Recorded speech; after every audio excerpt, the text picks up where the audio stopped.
రాష్ట్రంలోని బీసీలకు రాజకీయ విద్యా ఉద్యోగాల్లో 42% రిజర్వేషన్లను పెంచుతూ తెలంగాణ ఉభయ సభల్లో చేసిన బిల్లుకు గవర్నర్ ఆమోదం తెలిపి రాష్ట్రపతికి పంపినందుకు కాంగ్రెస్ బీసీ నేతలు గవర్నర్ జిష్ణుదేవ్ వర్మను కలిసి ధన్యవాదాలు తెలిపారు.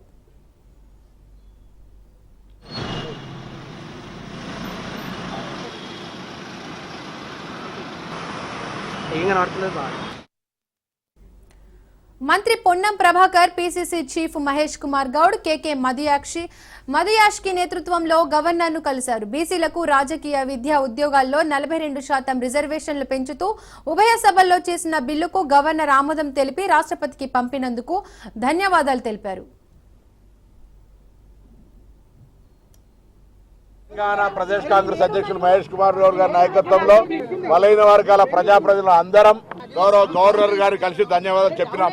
తెలంగాణ ప్రతిష్టాత్మకమైనటువంటి ఈ చట్టాన్ని తీసుకొచ్చి రేవంత్ రెడ్డి గారి నాయకత్వంలో ఉన్న ప్రభుత్వం దేశానికే రోల్ మోడల్ గా 42% స్థానిక సంస్థల్లో విద్యా ఉపాధి అవకాశాలు రిజర్వేషన్ కల్పించే విధంగా చట్టం చేసి, చట్టం కంటే ముందు ఎంపెరికల్ డాటా ప్రామాణికమైనటువంటి సమాచారాన్ని సేకరించి సబ్ కమిటీ చేసుకొని కేబినెట్ అప్రూవ్ చేసుకొని శాసనసభ ఆమోదించుకొని చట్టాన్ని ప్రభుత్వానికి అనుమతి కొరకు కేంద్రానికి పంపేటువంటి సందర్భంలో రాష్ట్రపతికి గవర్నర్ గారు న్యాయపరమైనటువంటి అంశాలన్నింటినీ పరిశీలించి దాన్ని రాష్ట్రపతి గారికి పంపడం జరిగింది. అందుకు తెలంగాణ కాంగ్రెస్ ప్రజాప్రతినిధులు బీసీ నాయకులు అందరం కూడా కలిసి ఈ రోజు ధన్యవాదాలు చెప్పడం జరిగింది. తప్పకుండా తెలంగాణ తీసుకున్నటువంటి రోల్ మోడల్ ఏ కుల గణన సర్వే అయితే జరిగిందో అది ఈ రోజు దేశవ్యాప్తంగా భారతీయ జనతా పార్టీ కూడా 2025 క్యాష్ సెన్సెస్ లో ఈ యొక్క కులాల సమాచారాన్ని కూడా తీసుకుంటామని చెప్పడాన్ని స్వాగతిస్తూ తప్పకుండా తెలంగాణ రోల్ మోడల్. దీని మీద ఎవరైనా విమర్శ చేస్తున్నటువంటి వాళ్ళు ఆత్మ విమర్శ చేసుకోవాలి.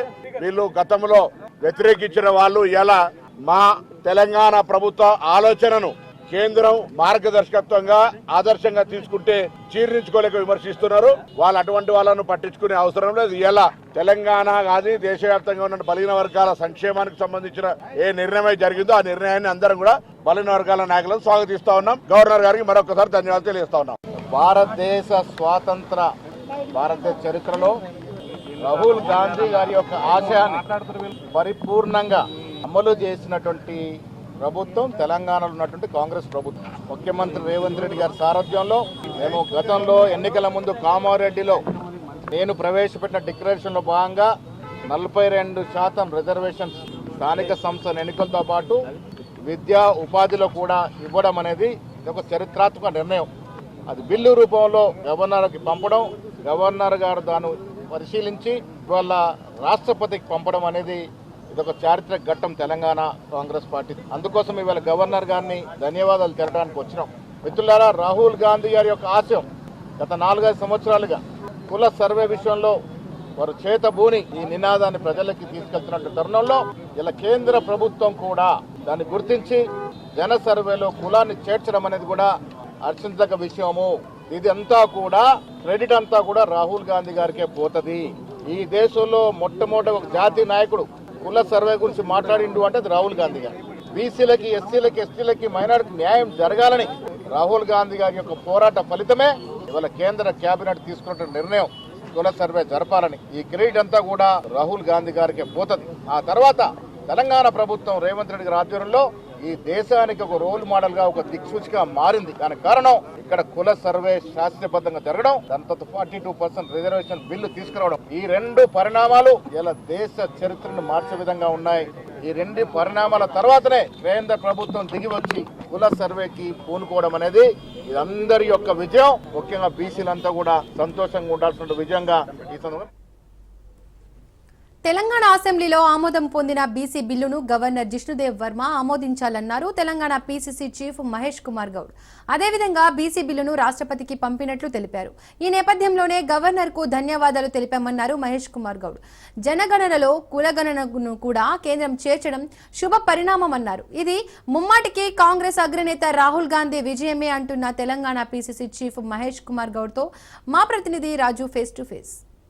మనతో పాటు పీసీసీ అధ్యక్షుడు మహేష్ కుమార్ గౌడ్ ఉన్నారు. ఆయనతో మాట్లాడే ప్రయత్నం చేద్దాం. సార్ చెప్పండి, ఈరోజు మీరు గవర్నర్ కలవడం జరిగింది. గవర్నర్ ఎందుకు కలవడం జరిగింది? సో దీనికి ఉన్న ఉద్దేశం ఏంటి సార్?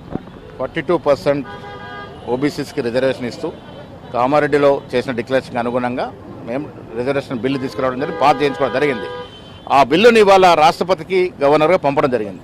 అందుకే గవర్నర్ గారికి ధన్యవాదాలు తెలియడానికి వచ్చాం. ఇది కాంగ్రెస్ పార్టీకి విజయం. రాహుల్ గాంధీ గారి యొక్క కోరికను రేవంత్ రెడ్డి గారి ప్రభుత్వం పరిపూర్ణంగా నెరవేర్చింది. కాబట్టి ఈ రాష్ట్రంలో యావత్ భారత చరిత్రలో మొట్టమొదటిసారిగా ఈ రాష్ట్రంలో కుల సర్వే జరిగింది. కుల సర్వే కాకుండా 42% రిజర్వేషన్ బిల్లు ఇవ్వడం జరిగింది. ఈ రెండు కూడా యావత్ దేశానికి దిక్చూచిగా మారినాయి.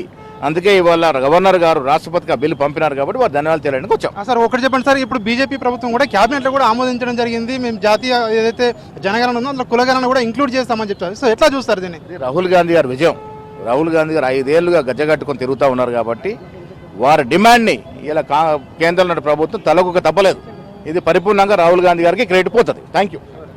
సో ఇది పీసీసీ చీఫ్ మహేష్ కుమార్ గౌడ్ చెప్తా ఉన్నారు. ఏదైతే కుల గణన ఏదైతే తెలంగాణలో చేశామో దీన్ని రాహుల్ గాంధీ కూడా పదే పదే దేశవ్యాప్తంగా కూడా చేయాలని చెప్పేసి డిమాండ్ చేస్తారు. ఈ రోజు దేశవ్యాప్తంగా కూడా చేయడానికి బీజేపీ ప్రభుత్వం ఏదైతే నిర్ణయం తీసుకుందో ఇది ఖచ్చితంగా రాహుల్ గాంధీ విజయం అని చెప్పి కూడా పీసీసీ చీఫ్ చెప్తున్న పరిస్థితి మనకు కనిపిస్తూ ఉంది. కెమెరా పర్సన్ వరుణ్తో రాజ్ న్యూస్ రాజ్భవన్ నుండి.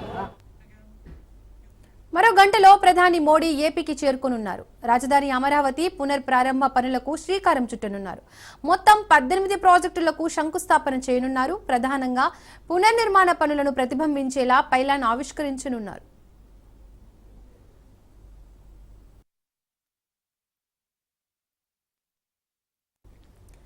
57,940 కోట్ల రూపాయలతో రాజధాని పనులు ప్రారంభం కానున్నాయి. ఒక్క అమరావతిలోనే 49,040 కోట్ల పనులకు మోడీ శ్రీకారం చుడతారు. అదేవిధంగా 8,000 కోట్ల విలువైన కేంద్ర ప్రాజెక్టులకు ప్రధాని శంకుస్థాపన చేస్తారు.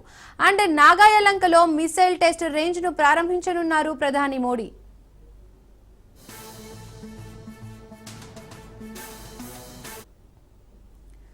రాజధాని అమరావతి పునర్ప్రారంభానికి సూచికగా పైలాన్ ఆవిష్కరణ కార్యక్రమం జరగనుంది. ఇక ఈ రీలాంచ్ కార్యక్రమానికి 5 లక్షల మంది హాజరయ్యేలా ఏర్పాట్లు కూడా పూర్తి చేశారు. రాష్ట్రం నలుమూలల నుండి 8 మార్గాల ద్వారా రాజధానికి చేరుకునేలా రూట్ మ్యాప్ రెడీ చేశారు. సభకు వచ్చిన వారి కోసం 11 చోట్ల విశాలమైన పార్కింగ్ ప్రాంతాలు ఏర్పాటు చేసింది ప్రభుత్వం.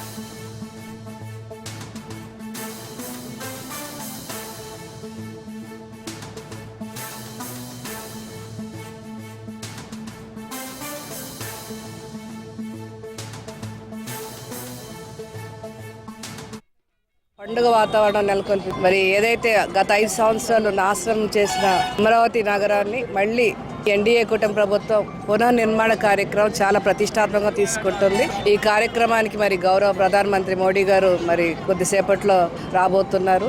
ఈ చుట్టుపక్కల గుంటూరు, కృష్ణా జిల్లాలో దాదాపు వేలాది మంది జనం తరలి వస్తున్నారు. నందిగాంకు చూస్తే 10,000 మంది టార్గెట్ ఇచ్చారు. 10,000 కాదండి 15,000 మంది అవుతున్నారు. 220 బస్సెస్ ఇచ్చారు మాకు. ఇంకా బస్సెస్ వల్లనే జనాలు గగ్గోలు పెడుతున్నారు. తప్పకుండా ఈ కార్యక్రమం విజయవంతం అవుతుంది. కొంతైతే ప్రజలు మాకు ఎన్డీఏ కూటమికి ఓట్లు వేశారు. ఆ నమ్మకాన్ని వమ్ము చేయకుండా గౌరవ ముఖ్యమంత్రి చంద్రబాబు నాయుడు గారు మళ్ళీ అమరావతిని ప్రపంచవ్యాప్తంగా ఒక మహానగరంగా రూపొందించబోతున్నారు. తప్పకుండా భావితరాల భవిష్యత్తుకి ఒక మహానగరంగా మళ్ళీ అమరావతి ఆవిర్భవించబోతుందండి. తప్పకుండా వేలాది మంది జనాలు వెళ్ళి ఈ సభను విజయవంతం చేస్తారనే నమ్మకంతో పదే చెప్తున్నాము. జనం కూడా ఉత్సాహంతో వెళ్తున్నారండి. మేము చెప్పేదండి జనాల్ని జాగ్రత్తగా వెళ్ళండి, సభను విజయవంతం చేయండి. మీకు ఇక్కడ ఫాస్ట్ వచ్చేసి పరిటాల దగ్గర పాయింట్ పెట్టారు, లంచ్ వచ్చేసి గొల్లపూడి దగ్గర పెట్టారండి. ప్రజలు కూడా జాగ్రత్తగా వెళ్ళి సభను విజయవంతం చేసి మళ్ళీ క్షేమంగా తిరిగి రావాలని కోరుకుంటున్నాను. ఈరోజు రాష్ట్ర వ్యాప్తంగా కూడా ఒక మరో గంటలో ప్రధాని మోడీ ఏపీకి చేరుకోనున్నారు. రాజధాని అమరావతి పునర్ప్రారంభ పనులకు శ్రీకారం చుట్టనున్నారు. ఇక ఇదే అంశానికి సంబంధించి మరిన్ని అప్డేట్స్ మా ప్రతినిధి శ్రీకాంత్ లైవ్ ద్వారా అందిస్తారు. శ్రీకాంత్.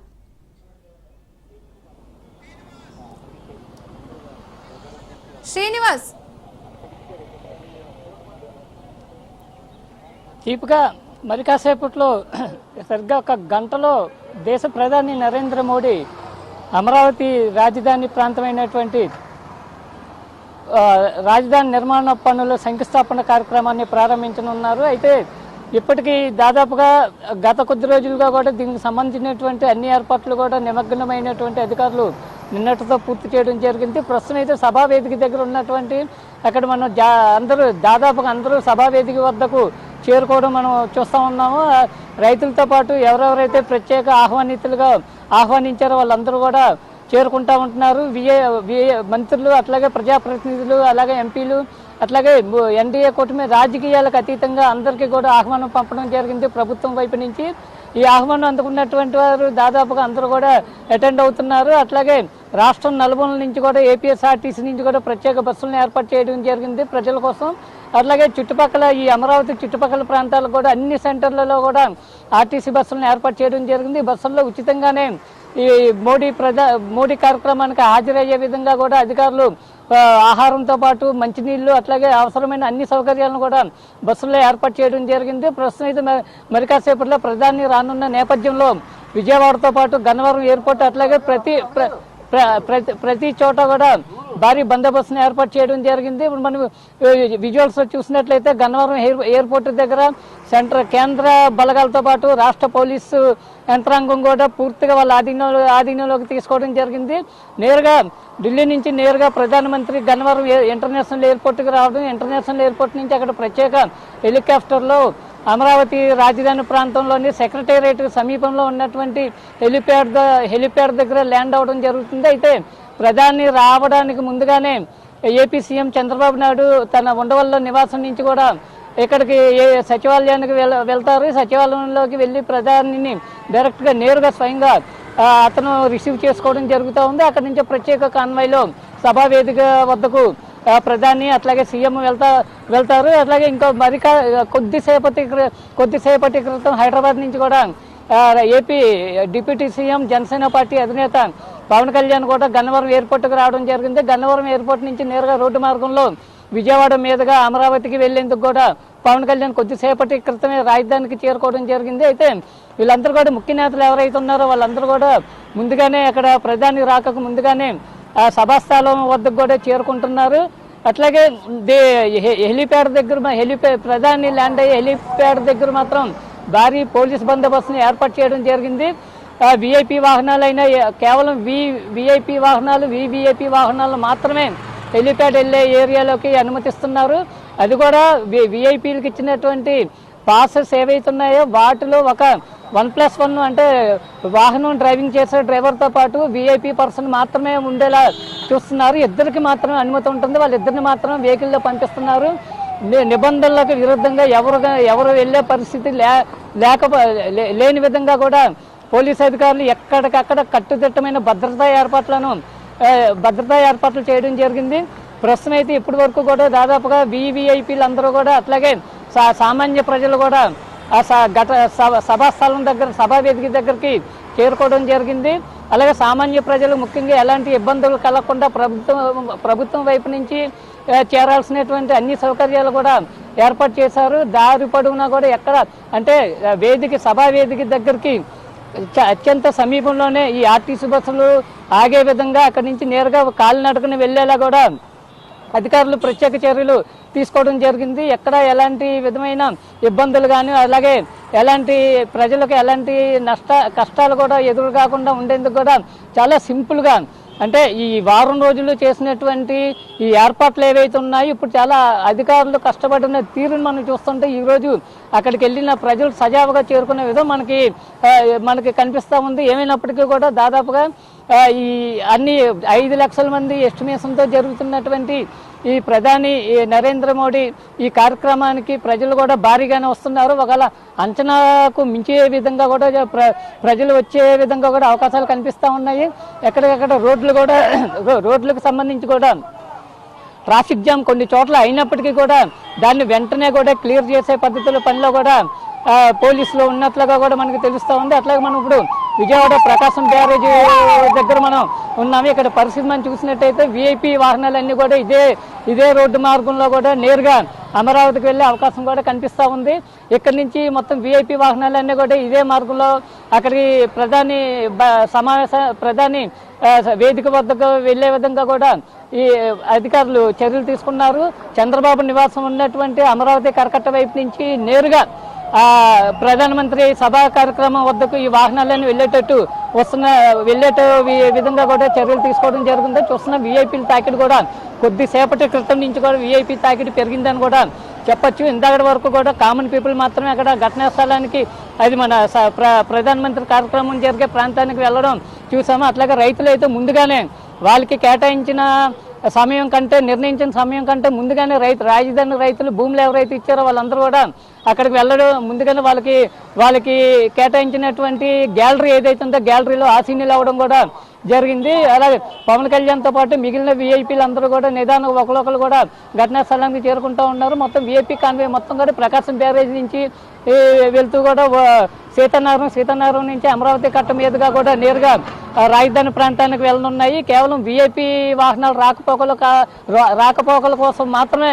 అమరావతి కట్టను కేటాయించడం ప్రస్తుతానికైతే ఆ మార్గం మొత్తం కూడా ఈ విఐపీల వాహనాలు రాకపోకల కోసం అక్కడ నిర్ణయించడం జరిగింది. అట్లాగే ఉండవల్లి ఊర్లోంచి మనం చూసినట్లయితే దాదాపుగా ఈ బార్టీసీ బస్సులన్నీ కూడా ఉండవల్లి ఊర్లోంచి కొన్ని ఒక రూట్ మ్యాప్ ద్వారా, అట్లాగే మంగళగిరి నిడమర్రు ప్రాంతాల నుంచి మరో రూట్ మ్యాప్ ద్వారా, అలాగే ఈ మన గొల్లపూడి వైపు నుంచి కొత్తగా నిర్మించినటువంటి ఫ్లైఓవర్ నుంచి కంచికిచర్ల నందిగామ అటువైపు నుంచి జగ్గైపేట, అలాగే తెలంగాణ వైపు నుంచి వచ్చే వాహనాలన్నీ కూడా గొల్లపూడి దగ్గర నిర్మించినటువంటి కొత్త ఫ్లైఓవర్కి సంబంధించినటువంటి అదే ఫ్లైఓవర్ మీద నుంచి కూడా నేరుగా అమరావతికి చేరే విధంగా కూడా ఈ వాహనాలన్నీ కూడా వెళ్తూ ఉన్నాయి. అయితే ఇప్పటి వరకు అయితే ఎక్కడ ఎలాంటి ఇబ్బందులు అయితే వెలుగు చూడలేదు. దాదాపుగా అన్ని ప్రాంతాల్లో కూడా అక్కడక్కడ విజయవాడ బందర్ రోడ్లో మన బెంచ్ సర్కిల్ నుంచి అటువైపు కంకిపాడు ఏరియా వరకు కాస్త ట్రాఫిక్ జామ్ అయినప్పటికీ కూడా వెంటనే పోలీస్ అధికారులు సిబ్బంది కూడా వెంటనే క్లియర్ చేయడం వాహనాలన్నింటినీ కూడా అక్కడి నుంచి వెంటనే పంపించేయడం కూడా జరిగింది. ప్రస్తుతం అయితే ఎక్కడ ఎలాంటి ట్రాఫిక్ జామ్ కానీ అట్లాగే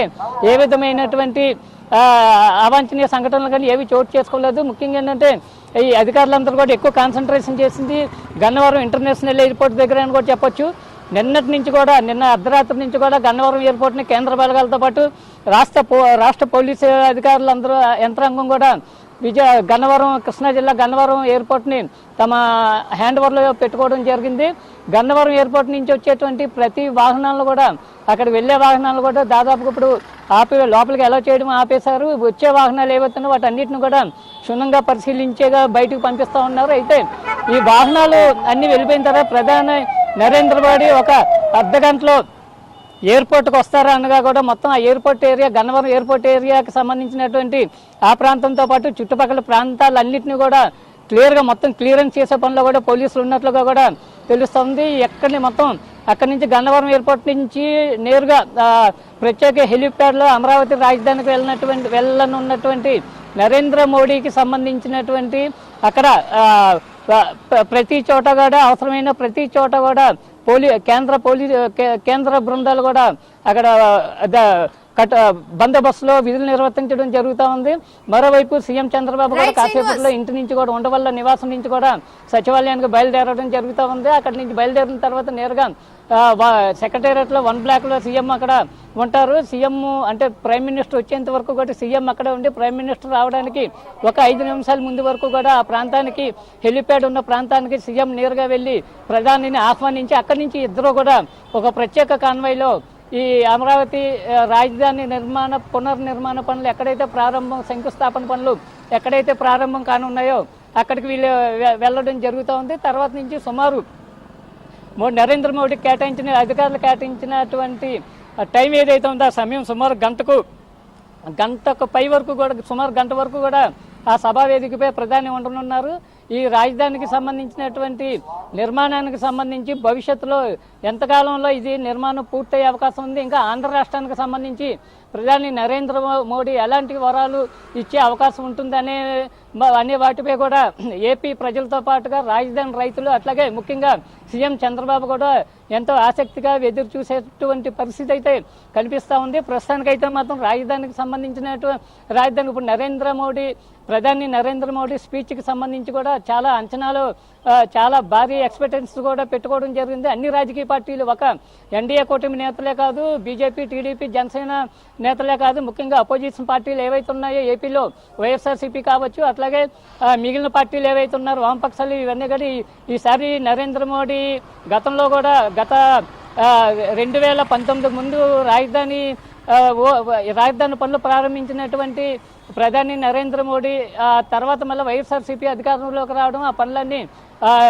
మొత్తం అన్ని నిలిచిపోవడం వంటి పరిణామాలు 5 ఏళ్ళలో మనం చాలా వరకు చూసాము. అయితే ఇప్పుడు మళ్ళీ నరేంద్ర మోడీతోనే ఈ కార్యక్రమాలు అట్లాగే రాజధాని పునర్నిర్మాణ పనులన్నిటినీ కూడా ఏపీ ప్రభుత్వం ప్రారంభిస్తున్న నేపథ్యంలో ఈసారి రెండోసారి ఈ పనులు మళ్ళీ ప్రారంభం కానున్న నేపథ్యంలో రాష్ట్ర వ్యాప్తంగా కూడా ప్రజలందరూ కూడా మొత్తం చాలా ఆసక్తిగా ఎదురు చూస్తూ ఉన్నారు. ఈ శంకుస్థాపన పైలాన్ ఆవిష్కరణ తర్వాత కూడా ప్రధానమంత్రి ఏం చెప్పబోతున్నారు, ఆంధ్ర రాష్ట్రానికి ఇంకా అంటే కేంద్రం నుంచి విభజన చట్టం ప్రకారం కేంద్రం నుంచి రావాల్సినటువంటి నిధులు ఏవైతే ఉన్నాయో వాటన్నిటిని కూడా ఈ ఎంతకాలంలో వాటిని విడుదల చేసే అవకాశం ఉంది. అవి కాకుండా ఇంకేవేవే వరాలు ఏపీకి ప్రధాని నరేంద్ర మోడీ ఇస్తారు అనే వాటిపై కూడా అంతా ఎదురు చూస్తూ ఉన్నారు. మరోవైపు పోలవరంతో పాటు అమరావతికి కూడా నిధులు ఆల్రెడీ ఫస్ట్ విడతగా కొన్ని నిధులను విడుదల చేయడం జరిగింది. అట్లాగే సెకండ్ విడతగా అలాగే మిగిలిన కూడా ఇచ్చినటువంటి ప్రతి హామీని ఏ విధంగా నిలబెట్టుకుంటారనే దానిపై కూడా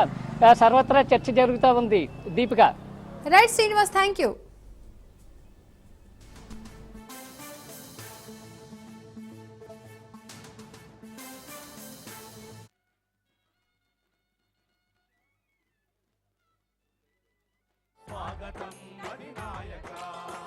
నీరాకతో పులకించింది ఆంధ్రుల అమరావతి, నీరాకతో పులకించింది ఆంధ్రుల అమరావతి, నీరాకతో పులకించింది ఆంధ్రుల అమరావతి, నీరాకతో.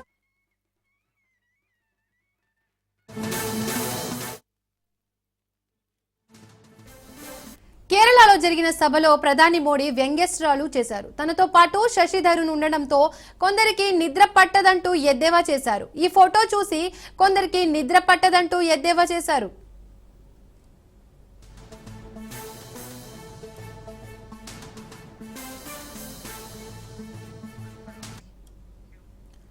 కేరళలో జరిగిన సభలో ప్రధాని మోడీ వ్యంగ్యాస్త్రాలు చేశారు. తనతో పాటు శశి థరూర్ ఉండడంతో కొందరికి నిద్ర పట్టదంటూ ఎద్దేవా చేశారు.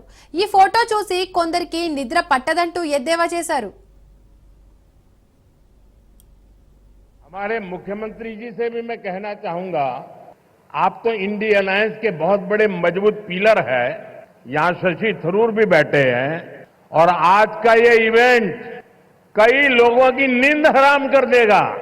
कल मैसेज चला गया जहां जा रहा था।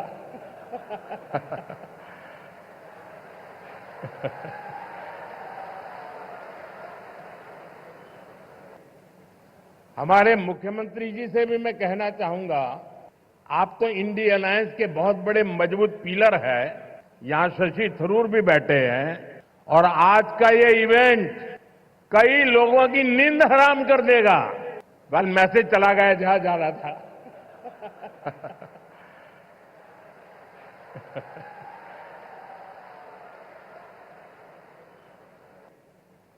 हमारे मुख्यमंत्री जी से भी मैं कहना चाहूंगा,